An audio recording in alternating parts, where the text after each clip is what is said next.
half mortal, half god, all heroes of Olympus.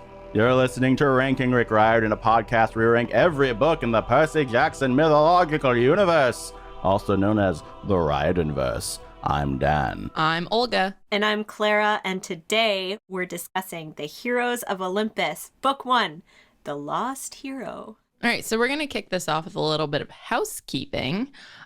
We are only doing part 1 of this book, so if you want to send feedback about The Lost Hero, send it to our podcast feedback at gmail.com or comment here on YouTube. Yeah, and especially if you want to send in like your favorite gods, best hero, all that stuff, feel free to do that because we're doing that next week. Yep.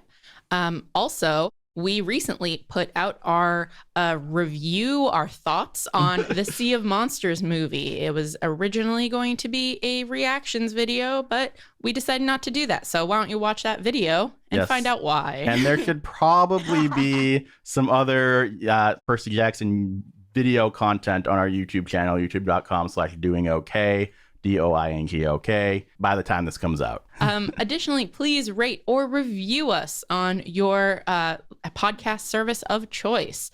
I want to say thank you to That Damn Fangirl and Ellie Beard Dragon 64 for your 5-star reviews. I also want to call out that she said damn like in the joke in the books. It's DAM. Mm-hmm. That's funny. Nice. Yeah. Yes. All right. That was great. Heroes of Olympus. Let's start with Clara. What did you think of The Lost Hero? I forgot how this book works versus the next book. Okay. So I'll start off by saying that so much happens in this book. Yep. I really like all the characters. Mm-hmm. This whole series, I really like all the characters. Yep. But I just really like Leo and Piper. Yep, me too. And that just really makes the book for me. I know you were saying in I think our last episode how great it is when all of a sudden it's not in the first person anymore. Yep. And it really is. Yep. And it's really great having multiple perspectives on it. Yep. It's just good. Yeah, I agree. I mean, Leo and Piper are probably my favorite characters of the entire series. With maybe Nico in there too, but I really like Piper and Leo, and I've always had a very soft spot in my heart for this book because it was their intro point, and I like a lot of things about this book. That being said, there are some issues. I've read it a lot of times now. The pacing is off. Takes way too long to get out of the camp. There's a lot of exposition. There's a lot of taking too much time on the mystery of what's going on in Rome. Yeah. Olga, you go ahead. So this was my first time reading this book. I'd only ever heard about it from Dan and then from Clara when we started doing this podcast. And so I kind of like knew I would like Piper, and I really do like her. I'm really glad you like Piper. Yeah, I really like her. Leo, I was a little bit worried about him because I wasn't sure if I'd jive with a character from Jason's perspective, like in the Jason chapters. And then once we got to the Leo perspective chapters, I was like, I'm all about this character. Yeah. Like, he's so great. Because he starts off seeming just like kind of annoying, but then when you hear his own voice and you hear what he's gone through, it gives him depth. Yeah, which I think is the whole point of the character is that he masks his pain with the like, I'm the class clown, I'm the kid who causes trouble and pranks and things like that. No one really pays attention to me in anything deeper than that, and I like it that way. Yeah. So like fantastic with what they did with that character.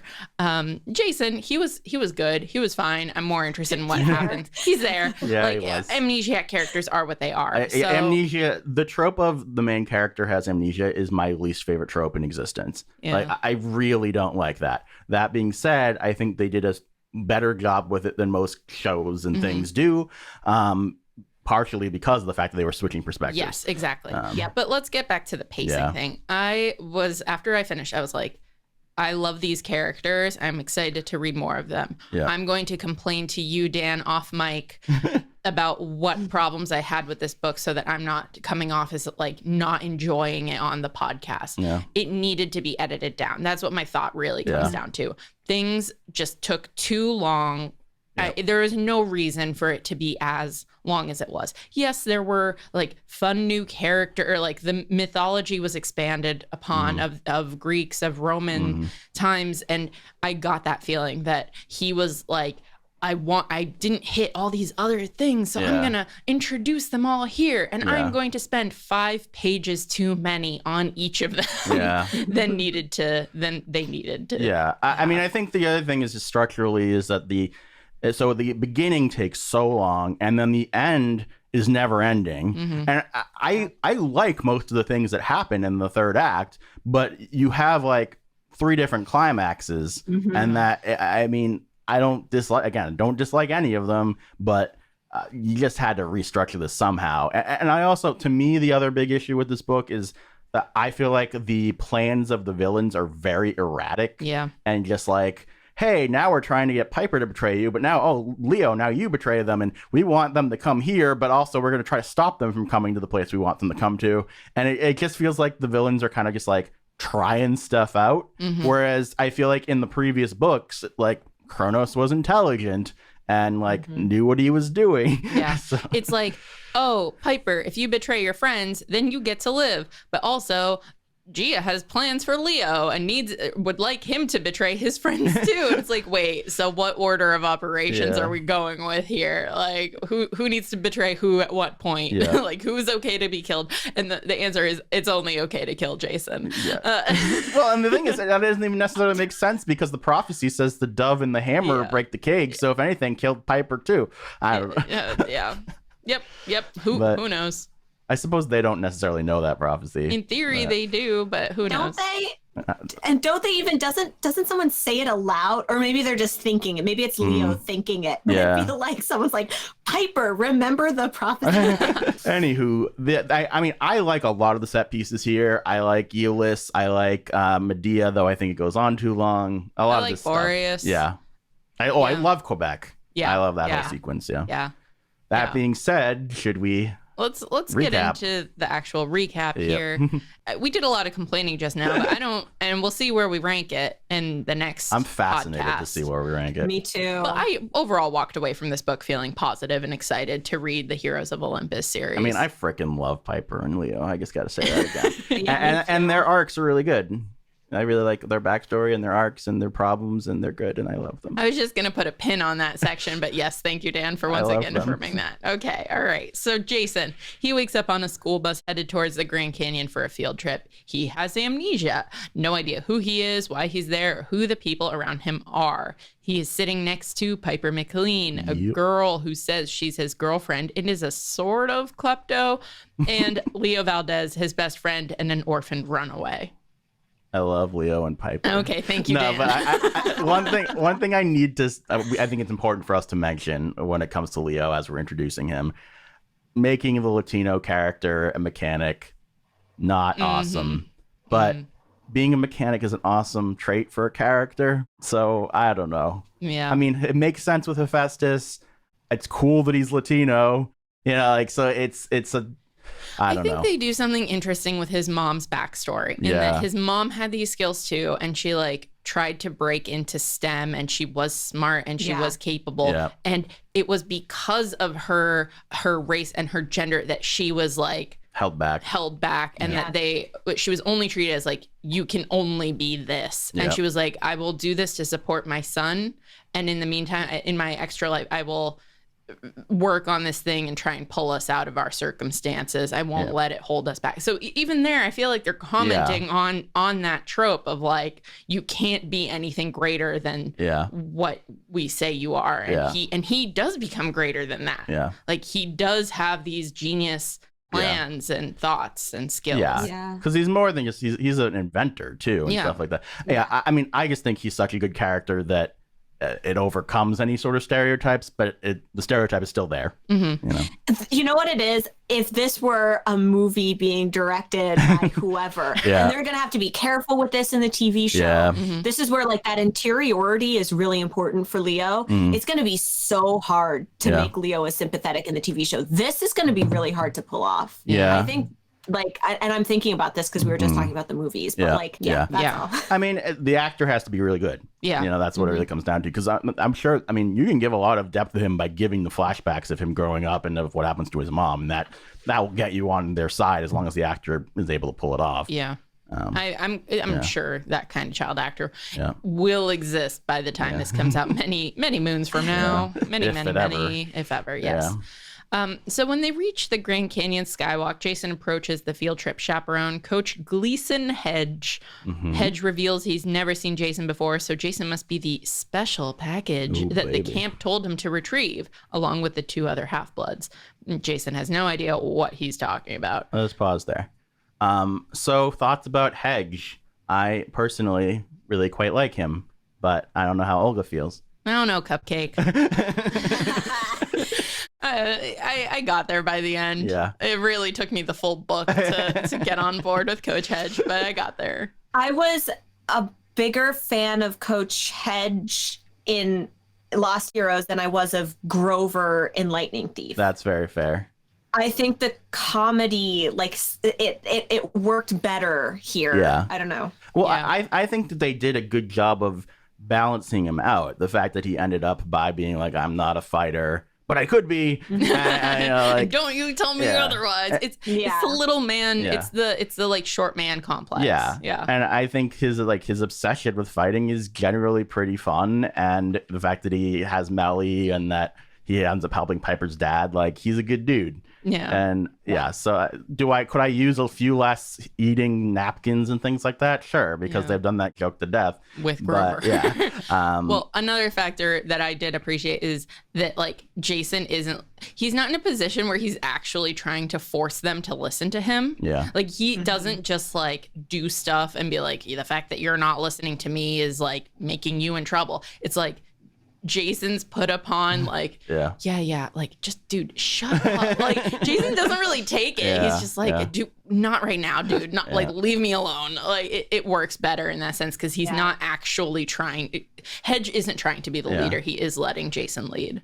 So something that I think is both a positive and a negative is that in this intro, Hedge is actually pretty capable too, which I think is cool. Then later on, he's completely incapable. So that's a little weird. But I do like, to me, that's one of the first things that made me like, oh, he actually is helpful. So and I love the Grand Canyon and all that stuff. So getting back to the recap, their conversation is interrupted when a storm appears and a class member, Dylan, reveals his true nature as a storm spirit, a Ventus. Dylan causes a burst of wind that pushes Leo off the skywalk. Leo manages to hold on to the canyon, and Hedge reveals himself as a satyr and goes to rescue Leo. So one thing we didn't really talk about was the sort of the racism Piper dealt with. And so I want to talk about that, and also just the native representation that they have for Piper in general, and what we think of Piper as a character. I think so. First of all, just in terms of Piper and native representation in the books, and also just like representation overall in these books, we talked a fair amount about this off mic, actually, and we did some reading around. And my first recommendation to everyone, honestly, is to Google Piper McLean representation. And you can find that a ton has been written about this, which makes sense. Both from Rick and from other people. And from others. Yeah. And so you can read about the tropes, the harmful tropes that her character can sometimes play into. So, for example, she steals things, which is a really harmful, racist stereotype. She gets paired with a white guy, which is something that happens over and over in representations of Native American women. So there are many ways in which she is problematic when we're just sort of thinking about representation. There's definitely things you can point to, and not everybody's going to agree on every single point, but it's definitely worth having that discussion. At the same time, I think she is overall a very believable, real person as a character. And I think that in and of itself is really cool. And we get so little native representation, like so little. Like it's really, you can't really, there's no way of explaining how little native representation we have compared to other representation. And so having her as a complex, likable character that is in a mainstream book, I think is a big deal. But that also doesn't take away from the potential problems. Yeah, exactly. The fact that she's a point of view character, especially, it's you have her voice, her thoughts, her experiences, her trying to reconcile her identity and culture, and like frankly her generational trauma in that context. Like it has value. From what I saw, not all of the criticism is like people actually being upset with the problematic thing. Some of it is just like I find that it's more like thoughtful opinions about Piper and her story. So in that sense, it's like it's good to engage with it and see what people find relatable and also kind of unrealistic. There's value in all of that. And, the whole thing is we talk a lot on this podcast about like, I see myself in this character and that one, this one less so, but someone does. Like it's important, even though we don't have these experiences, that people can see themselves in a character. Well, and Rick straight up has said that part of the reason he included Piper is because he would go and visit schools and Native girls would say, like, can I be a hero in your world? And he wants to be inclusive. And so that's the thing where I get nervous about the idea of being like, criticizing him for only having white kids in Percy Jackson, and then also criticizing him and saying these aren't your stories to tell when he tries to be inclusive. It's important to me that like we let people try, but also still are critical and have critical thinking skills involved when looking at what they actually do. Absolutely. I agree with you, Dan. I think we all do. Of like, it's not really about who gets to write which characters. It's also just people who want a chance to write about their own personal experiences and cultures have the opportunity to do so. Yeah. It's about amplification of underrepresented voices. Yeah. And, I think that giving some credit where it's due is with his Rick Riordan Presents series. Like he's not giving a series of every single culture around the world, but he's using his brand and his, his mainstream appeal to amplify some people. And I think that that's just like something that is worth praising, although I don't want to go overboard giving praise either. It's not like he just like slaps his name on a book. Like if you follow him on social media and stuff, like they really go out of their way to promote these things, and he'll go on tours with people and all. Like I don't know all the information, but from what I can tell, like he actually is engaged with making sure these voices are heard. Again, I don't. The thing that's tough here is I don't want to go too far into how good of a person is Rick Riordan. Like I don't know. For all we know, something awful could come out about him. But like as far as what he has tried to do and what he's accomplished, I think it is important to find the balance between saying it's important to say, give a little bit of a pat on the back because we want other people to do this, right? We want this to be a thing that people see as something good and not something you're going to get attacked for. I don't know about attacking him. Yeah. But I think that one of the things this is all about, for white people, is if you're going to write a perspective that is not your own, you need to be ready to engage with critical feedback. And for me, what's sort of more impressive than Rick including, characters from different backgrounds in his stories is that when he has been called out, he has generally, it would seem, responded in ways that are like actually responses, unlike some other authors, cough, J.K. Rowling, cough. Yeah. Do you want to talk about that one thing from Magnus Case? In the Sword of Summer, there was a line about a spirit animal, and some Native readers reached out on Twitter and said, like, what is this? Like, you can do better than this. This is really harmful.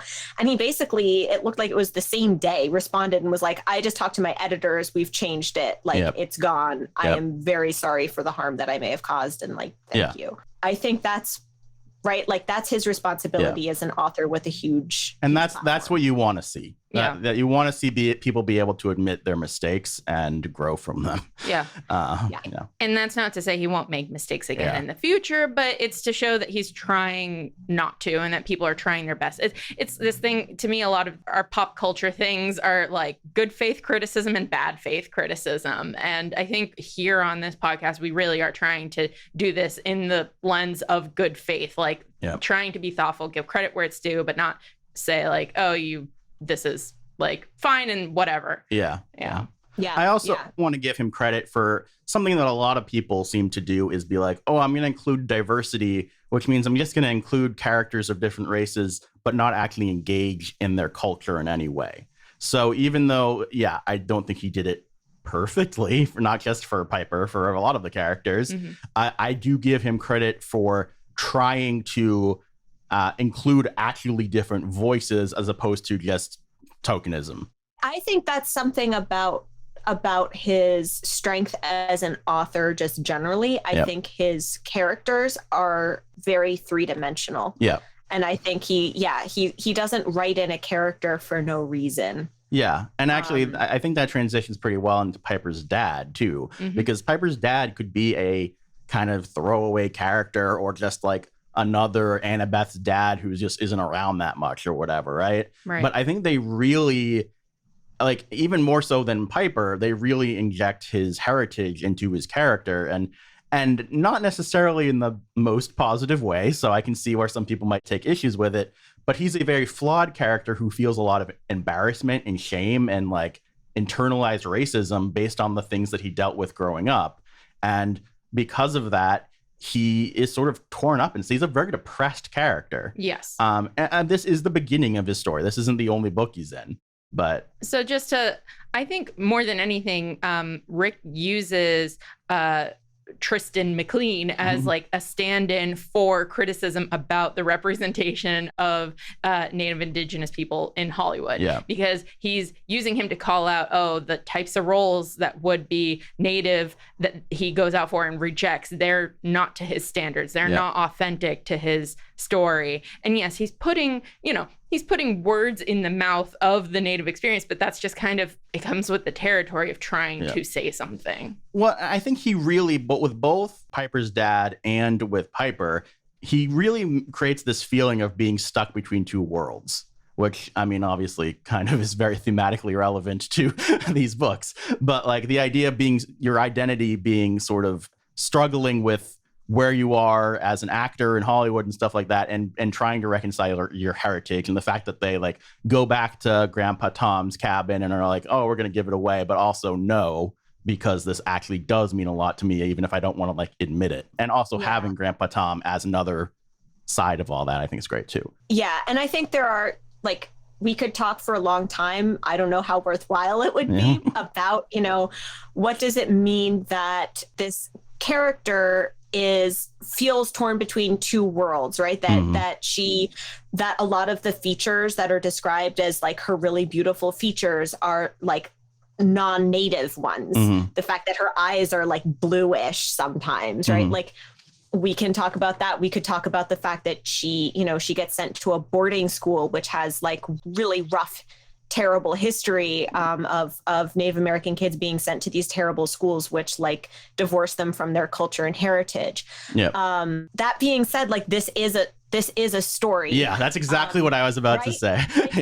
Like everyone went to a boarding school, everyone's struggling, and that's just kind of built into it. It's an unfortunate this is where reality is unfortunate in how it interacts with this character. And it's also for me why it sucks that Piper is like the mainstream Native American woman character, right? Like if we had more, then it wouldn't be a problem.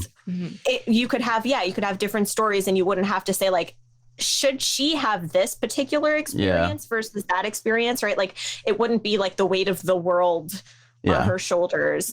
I just want to say one more thing that I don't think that we super engaged with on mic, because again, we've spent a lot of time off screen and off talking about this, is the fact that Piper does face bullying at the beginning of the book, but this isn't her like arc. It's not her actual story, is the racism that she faces and having to overcome that.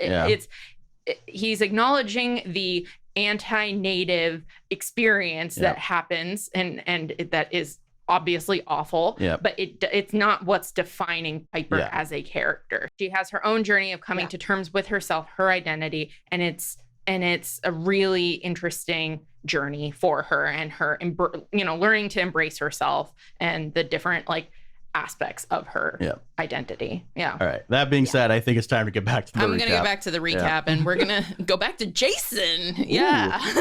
So Jason instinctively pulls a gold coin out of his pocket and flips it, turning it into a golden sword. Dylan calls 2 more wind spirits, but Jason fights them off. Dylan's mistress calls him back. He tries to take Jason with him, but Piper recovers from her shock and tries to fight him too. The wind spirit shakes her off, takes Hedge instead, and Piper falls into the canyon. Jason then saves Piper by diving into the canyon and using his previously hidden abilities to fly them to safety. A flying chariot lands on the skywalk. It's driven by Annabeth and Butch, a son of Iris. Who was randomly there for half a second. Yeah. Kind of strange, but whatever. They are looking for Percy, who has been missing for 3 days. Annabeth is frustrated that Percy isn't there, but brings the group to Camp Half-Blood. Right. I like Annabeth's role with Piper a lot at the beginning here. Yes. Leo is immediately claimed by Hephaestus and taken to meet his cabin mates. Annabeth notices tattoos on Jason's arm, including the letters SPQR. Unsure what that means, Annabeth has Drew, the mean girl Aphrodite head counselor, take Jason to Chiron in the big house. All right, let's talk a little bit about Drew. Obviously, there's going to be more to come here. But overall, I like all the Aphrodite stuff. That said, there is sort of the issue we talked about back in Sea of Monsters of like, oh, wearing makeup makes you bad and fake. Always in these books. Yeah. And it really does feel like a product of its time. Yeah. Oh, Piper is so beautiful, but she's drop dead gorgeous with her makeup. No, but we don't need her. That's not real. That's not the real Piper. And she actually is more beautiful without her makeup, That said, I do appreciate for her character that she doesn't feel comfortable like that, and that's not something she wants. But I don't think she ever really gets called out for being judgmental of other people for being that way. My God. Also, just like let Piper like makeup. God, it's one of these things of like, it does always feel like anything that's viewed as feminine is like less. And so the more masculine, quote unquote, I'm making air quotes, but you guys can't see it because this is audio. Like battle, good, makeup, bad, does get grating as someone who loves makeup. Cutting your own hair so that it's not a very good haircut. That's the ultimate girl. but again, like, I think it makes sense for her character. Ideally, for me, she would be called out for judging other people for liking what they like. But for her, she doesn't want to be the center of attention. She doesn't like that she's in Hollywood. She doesn't like people looking at her. She wants to hide. And so therefore, to me, it makes sense that that's who she is. But the 3 female characters we have so far are Annabeth, Clarice, and Piper. Yep. And certainly Annabeth and Piper, the quote pretty ones, are always their descriptions are beautiful, like more beautiful because they don't wear makeup. And like these are these unnatural bad women. You're also forgetting Rachel in that, who actually it's the same thing of just like, oh, her clothes are disheveled and covered in paint, and that's her real self, and she's not going to a girl's finishing. It's like one thing for her not to want to go to a finishing school. It's another thing to be like, those prissy girls at the finishing school. It's like, well, maybe some of them are like you and also don't want to be there and be like, you know, For me, Piper would be an even stronger character, and I love Piper. Yeah. She would be even stronger if she liked, quote, girly, unquote things, liked dressing in a particular way and liked makeup and, you know, but also could do all these, you know, I love that her main power is persuasion. I love that. Yeah. I think there's nuance there as far as like she looks at the turquoise dress later and is like, that looks amazing. I want that, but also it wouldn't work on me. And then she's wearing it and it works on it. No, she was, I thought it was that she wants it and then was Aphrodite's like, this is ugly. She looks at something and is like, that would look great on you, Mom, like in her head. Yeah. And Aphrodite's like, this wouldn't work for me. Yeah. It's Aphrodite. Well, but she specifically goes in her head, that dress looks freaking awesome. Yeah, she does she compliment the clearly dress. Has taste in clothing and things like that. Like, Right. So like, let that be like valued though, not something that Aphrodite shoves on her as something she doesn't like. And it's fine. You know, like it's a minor criticism. It's just truly, it's one of these things that like girls, especially teen girls, are viewed as like vain and awful if they like these things. And it's a sort of like self-hatred cycle. It's not a huge deal. I'm used to it. I agree with you as far as it being widespread and that being a problem. Again, personally, I think it works for her character specifically. And it, unlike Annabeth, where they're just like writing about her and it's just like, she just doesn't care. Whereas I think that Aphrodite putting her in the dress is her trying to help her open up and see her own beauty. But I think that the whole thing is that she's like very tight and inner and doesn't, believe in herself, and that's her whole growth here. But I think a nice balance for this would have been, yes, absolutely, like the criticism of like people who like this are vapid. Yeah. And instead having Piper get to a point where she's like, oh, just because you like this, you're not vapid. Yeah.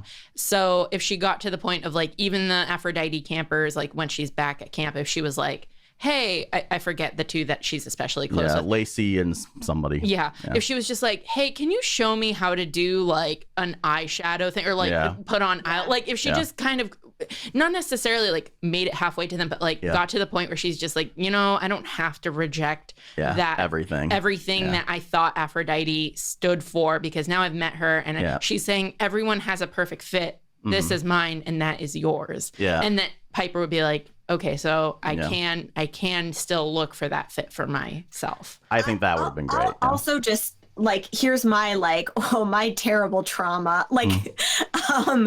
Is just, it took me so long to feel like I could wear anything other than jeans and a t-shirt and be taken seriously.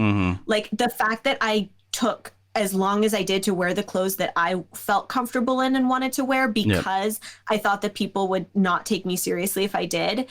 It really impeded my own identity and growth. And a huge part of that was because of stuff like this, where I thought like, I'm not being myself. I'm not being like whatever. And it's just frustrating and sort of like reminds me of where I was as a kid. So I think especially I'm like, okay, fine. That's fine for Piper. But like, can we like, Yeah. But it's a problem of its times. It's like, oh, let's overcorrect and say you don't need that to be to be beautiful. But I think the other thing was he was also very much actively trying to be like, Aphrodite isn't just about that kind of beauty. And I guess, which again is why I'm like, I wish he was just more accepting of other people. And I think that he tried to show, hey, not everybody in Aphrodite is vapid by having Lacey and whoever the other guy is.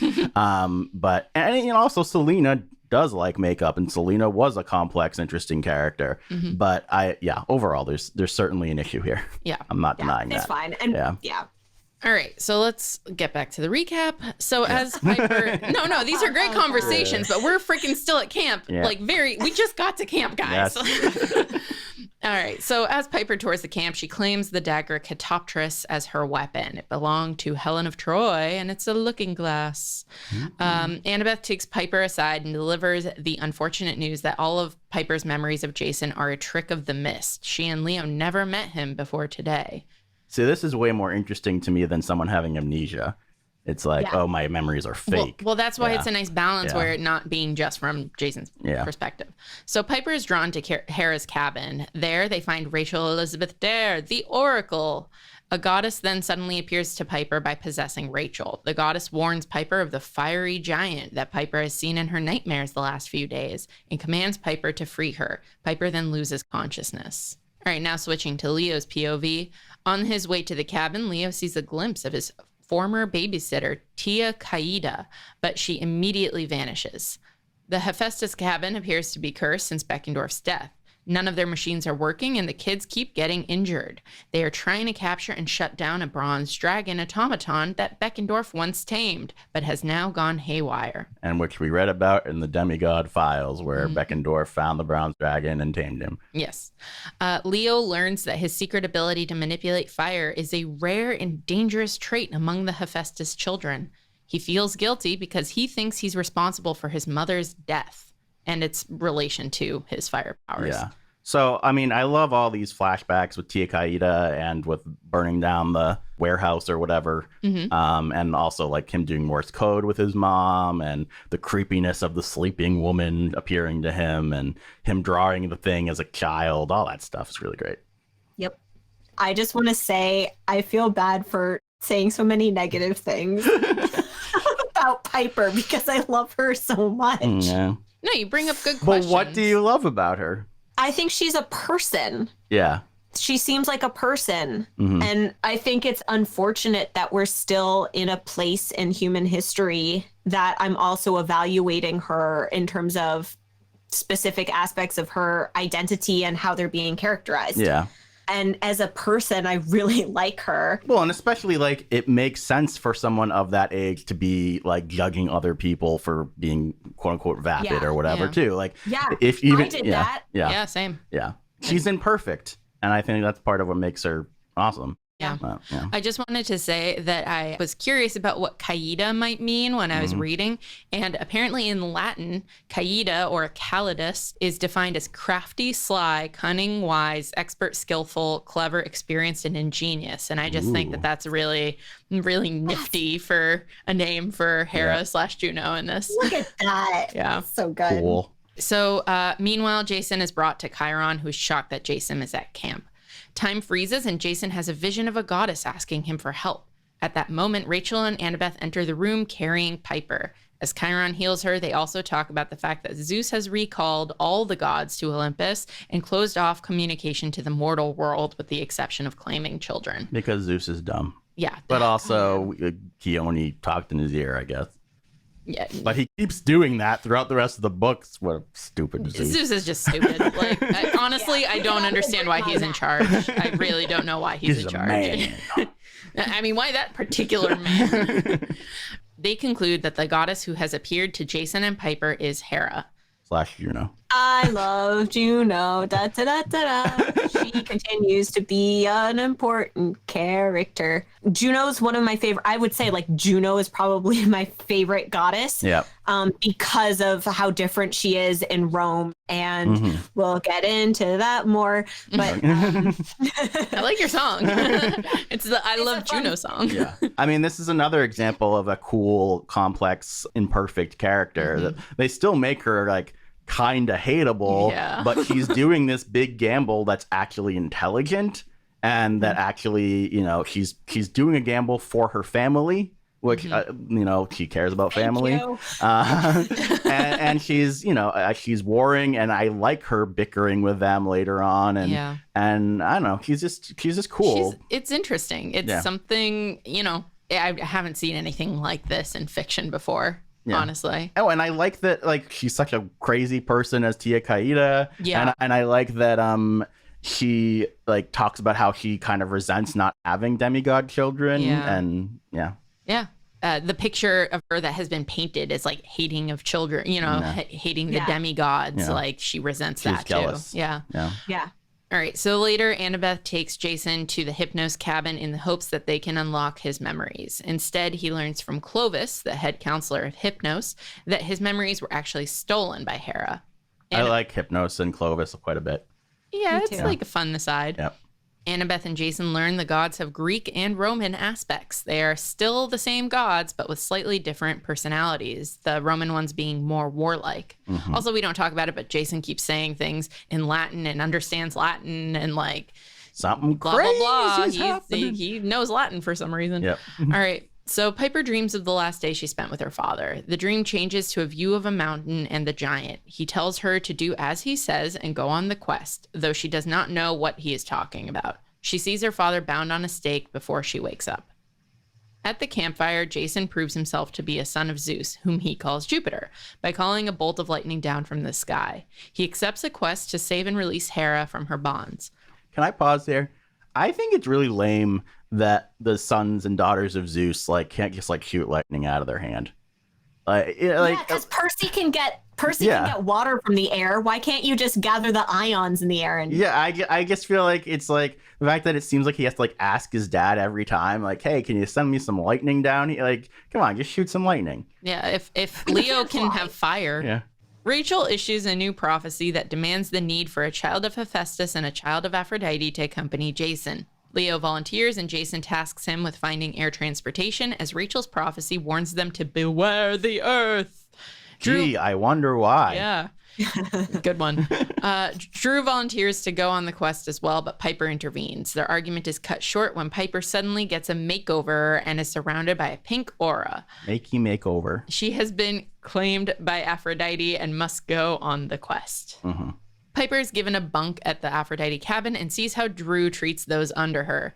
Drew uses her charm speak magic to always get her way and punish anyone that disagrees with her. And this is where Piper discovers she must have been charm speaking people the whole time. Yep. She wasn't really stealing stuff. People just gave her stuff whenever she asked for it. Yep. I love the whole charm speak thing. If they wanted to, this whole Drew stuff could be really dark. Oh, yeah. It's a pretty dark idea. They don't go that deep into it, but like she's mind controlling a lot of people. Yeah. Well, she's suggesting things forcefully. Ugh. Yikes. Leo is able to fix the bronze dragon, whom he names Festus. Festus leads Leo to an underground workshop where Leo finds wings and attaches them to the dragon so he can be their transportation. I love Festus. Absolutely. Jason stays in the Zeus cabin. He finds a few pictures that someone left behind. Ooh. Annabeth comes in and tells him to follow the wind spirits that had attacked them, as their master might know where Hera is. She tells them to go to Elis, the master of the winds, but to find him, they must interrogate Boreas, the northern wind god who resides in Canada. Jason asks about the photos. Annabeth gives him a brief history of Thalia's life, including her family name, Grace. Jason gets a piece of his memory back and reveals his family name is Grace, and Thalia is his sister. Leo appears outside with Festus, and the gang sets off on the quest. The trio makes it to the top of Boreas's penthouse in Quebec, where they meet his sons, Calais. I forget. Whatever. Calais, probably. I'm going to call him Calais. He goes by Cal anyway. All right. Yeah. Well, whatever. and Zethes. Zethes. God damn it. Freaking Greeks, man. I mean, again, I'm saying what the audiobooks say. For all I know, they're wrong too. But. All right. A fight almost breaks out, but Piper uses her charm speak to let them enter the residence. Once inside the icy penthouse, they meet Boreas's daughter, Keone. I called her Kyone the whole time in my head, so this is going to be a struggle. Also, I want to point out, she's not always a goddess in the actual mythology. She's usually just a nymph. A snow nymph. But then she's like, oh, I'm resentful. They didn't respect me. I was always a guy, maybe that. I really like Keone. Right. Leo immediately crushes on her, even though she's cold to him. Wow. All right. I am not hot. I'm cold. Okay, anyway. Cal and Zethes sense Leo's fire and won't let him enter the throne room. He stays behind as Keone takes Jason and Piper to meet Boreas. We didn't really say anything about Zethes and Cal. I like Zethes and Cal too. Yeah, it's fun. Hockey. I like that. Yep. Hockey, pizza, and charming women. Yep. That's very good. That's their deal. While speaking to the North Wind, Piper reveals she can speak French, as it is the language of love, which charms Boreas further. He loves them Aphrodite kids. Boreas tells them that Elis is angry with the gods. When they defeated Typhon, it released a wave of wind spirits, and he is expected to control them. Elis can't take out his anger on the gods, so instead he issued a kill order on their children. Boreas tells them that he knows the storm spirits who attacked them reside in Chicago. Boreas, noticing Jason's tattoo, turns into his Roman form, Aquilon. Aquilon realizes what Hera is doing, but does not share his thoughts and instead lets them go, much to Keone's displeasure. So something that he says here that's important is he talks about monsters not staying in Tartarus and mortals not being confined to Hades or some the version gates of that. Death, Basically, the monsters and the humans are not staying dead, which I thought was a very smart idea from Riordan's, as far as being like, oh, I want to actually use some of these great people that were in the myths, and also the monsters not staying down is very scary. So definitely ups the stakes for this series. Yeah. Jason slows their descent as Festus crashes into an abandoned car warehouse in Detroit. Because it's Detroit, get it? It's the economic downturn.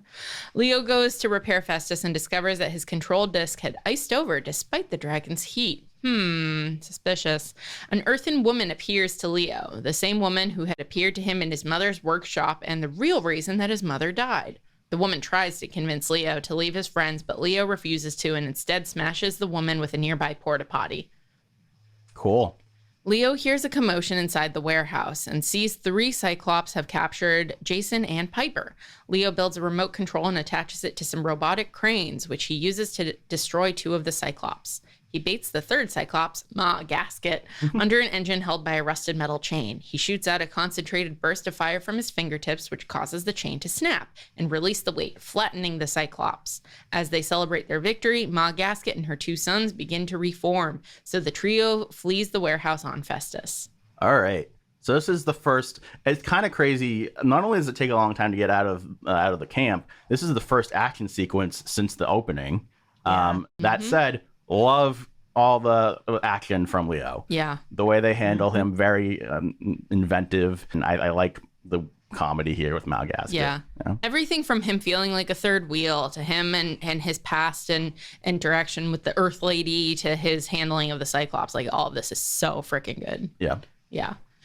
So once in Chicago, they follow some wind spirits into a sewer. While camping in the sewers, Leo talks about his now revealed fire abilities. His friends praise him instead of rejecting him as he feared.